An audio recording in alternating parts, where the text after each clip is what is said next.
Hello, അപ്പോൾ ഇന്നൊരു സൂപ്പായാലോ? Cream of mushroom സൂപ്പാണ് കേട്ടോ ഇന്ന് സ്റ്റുഡൻസ് ഉണ്ടാക്കി. അതിനായിട്ടൊരു പാത്രം അടുപ്പത്ത് വെച്ച് അതിലേക്ക് കുറച്ച് ബട്ടറും ബേ ലീഫും പെപ്പറും ആഡ് ചെയ്യുക. ഇതൊന്ന് ചൂടായി കഴിയുമ്പോൾ ഇതിലേക്ക് ഒനിയനും സെലറിയും കട്ട് ചെയ്തത് ആഡ് ചെയ്ത് കൊടുക്കുക. അതൊരു മിനിറ്റ് ഒന്ന് ചൂടായി കഴിയുമ്പോൾ മഷ്റൂം കട്ട് ചെയ്തത് ഇതിലേക്ക് ഇട്ട് കൊടുക്കുക. ഇവിടെ ബട്ടൺ മഷ്റൂമാണ് കേട്ടോ എടുത്തിരിക്കുന്നത്. ഒരു ടീസ്പൂൺ ഓൾ പർപ്പസ് ഫ്ലോറും ആഡ് ചെയ്ത് കൊടുക്കുക. എന്നിട്ട് നന്നായിട്ടൊന്ന് മിക്സ് ചെയ്യുക. ഇതിലേക്ക് വെജിറ്റബിൾ സ്റ്റോക്ക് വാട്ടർ ആഡ് ചെയ്ത് കൊടുക്കുക. ഇനിയിപ്പോൾ അതില്ലാന്നുണ്ടെങ്കിൽ ഹോട്ട് വാട്ടർ ആഡ് ചെയ്താലും മതി. തിക്ക് കൺസിസ്റ്റൻസി വരുന്നത് വരെ ഇത് നന്നായി ഒന്ന് തിളപ്പിച്ചെടുക്കുക.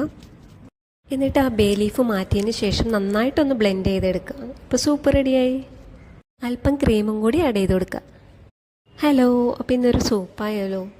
ക്രീം ഓഫ് മഷ്റൂം സൂപ്പാണ് കേട്ടോ ഇന്ന് സ്റ്റുഡൻസ് ഉണ്ടാക്കി. അതിനായിട്ടൊരു പാത്രം അടുപ്പത്ത് വെച്ച് അതിലേക്ക് കുറച്ച് ബട്ടറും ബേ ലീഫും പെപ്പറും ആഡ് ചെയ്യുക.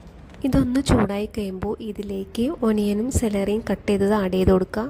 അതൊരു മിനിറ്റ് ഒന്ന് ചൂടായി കഴിയുമ്പോൾ മഷ്റൂം കട്ട് ചെയ്തത് ഇതിലേക്ക് ഇട്ട് കൊടുക്കുക. ഇവിടെ ബട്ടൺ മഷ്റൂമാണ് കേട്ടോ എടുത്തിരിക്കുന്നത്.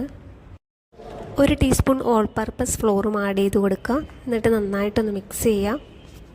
ഇതിലേക്ക് വെജിറ്റബിൾ സ്റ്റോക്ക് വാട്ടർ ആഡ് ചെയ്ത് കൊടുക്കുക. ഇനിയിപ്പോൾ അതില്ലാന്നുണ്ടെങ്കിൽ ഹോട്ട് വാട്ടർ ആഡ് ചെയ്താലും മതി.